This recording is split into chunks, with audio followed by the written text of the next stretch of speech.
do governo Lula até aqui, especialmente no contexto internacional. A gente está falando aí, por exemplo, de esse lance que a gente deu uma pincelada aqui do Trump com a taxação e com a maneira como ele olha para cá também. Como é que a gente tem lidado com isso? O Lula, de fato, ele sai fortalecido disso que está acontecendo, na tua opinião? Olha, o Lula, ele...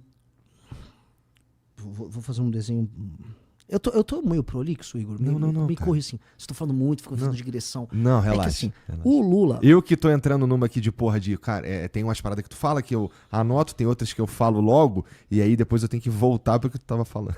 Vai lá. Esse assunto é legal. O Lula, ele faz parte de uma tradição anti-americana e terceiro-mundista que faz parte de toda a esquerda da América Latina.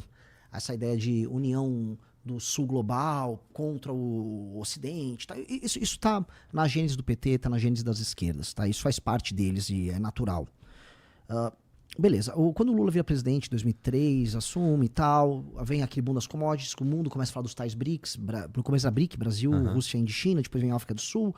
Só que, assim, o lance dos BRICS é tudo muito solto.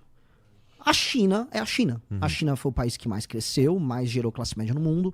A China é um fabricão cheio de escravos. Aqui, a China é super inteligente, capital humano de altíssima qualidade, formando engenheiro demais. 5G, carro elétrico, celular, eles já estão na fronteira do conhecimento em várias áreas. Tem uma capacidade de investimento gigantesca. A poupança dos chineses é inigualável. Fica todo mundo o tempo todo prevendo, a China vai quebrar. Eu tô ouvindo que a China vai quebrar desde 2005. Não quebrou.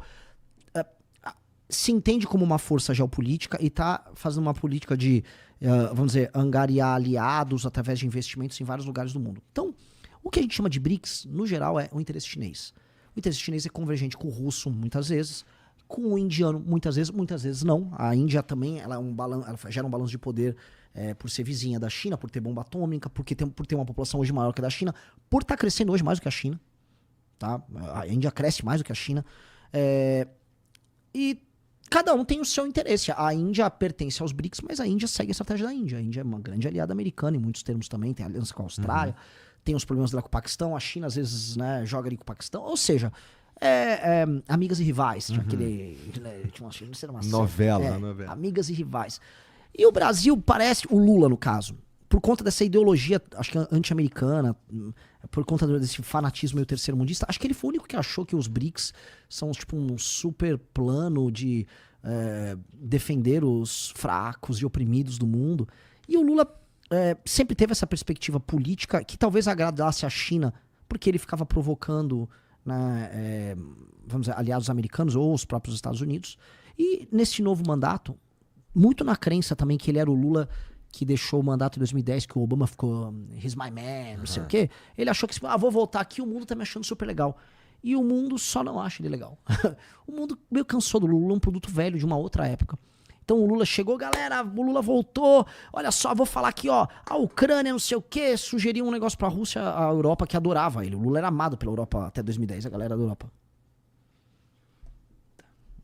Aí se mete no conflito com Israel, aí vai falar do Irã, aí vai falar da desdolarização da economia. E você olha à direita, a China não tá falando nada disso. O Lavrov falou, e essa história de desdolarização de vocês aí do BRICS, ele... Não, a gente não tá falando de nada disso, não. Acho que é o Lula que tá falando. E o Lula começou a adotar essa postura que dá algum protagonismo geopolítico pra ele e que tem a ver talvez com as piras ideológicas ali da esquerda, mas que colocaram o Brasil numa posição muito complicada, porque o Brasil, ele está no quintal americano. O Brasil, tinha gente falando, os Estados Unidos vão cortar até o GPS, mas o Brasil está inserido no mundo americano e num sistema de valores democráticos, tal, profundo americano pós-45. Com um governante, que é o Trump, que é um cachorrão que quer mudar essa ordem global só para beneficiar os Estados Unidos, é como se eles falaram, acabou o game que eu vou só amiguinho de todo mundo, vou fazer uns acordos, caracu, em nome da ordem geral que eu me beneficiava sozinho. Agora eu tenho um rival, agora eu tenho que ter meus aliados, agora eu tenho que me beneficiar, eu tenho que manter os estados, por exemplo, Pensilvânia, tal, que o eleitor votou em mim porque quer emprego industrial, e esse emprego industrial depende eventualmente de eu proteger esse cara, para eu garantir, não necessariamente minha reeleição como Trump, mas um sucessor. Então, eu vou mudar o jogo aqui, e o Brasil, ele estava fraco para fazer qualquer enfrentamento com o Trump. Com a China, mais fraco ainda. O Brasil tem que ficar exportando tudo para a China. A industrialização da China, ela acontece no momento que o Brasil também se desindustrializa. E aí o Brasil tá como no jogo? Como o trouxa que ficou arrumando briga por aí, que é o Lula, dando... Né, vou dar recado pra tudo, como se a gente tivesse condição de dar recado político pra alguém. A Ucrânia faz isso. Cala a boca, Lula. O Lula quer dar dicas de negociação pra Ucrânia numa crise super complexa, sendo que ele mesmo não consegue negociar com o próprio Congresso. Então, que dica ele tem pra dar? E aí ele se expôs com os Estados Unidos no momento que ele sabia, porque, o Itamaraty inteiro sabe que o Trump ia entrar e ia fazer essa reorganização. A primeira coisa que ele faz é falou que ia taxar o mundo logo no começo do mandato. Que tal se o Lula tirasse o pé desse papel de doidinho do BRICS? Se ele tirasse o pé, se ele conversasse direito e tal, mas ele não fez isso. Ele ficou acelerando.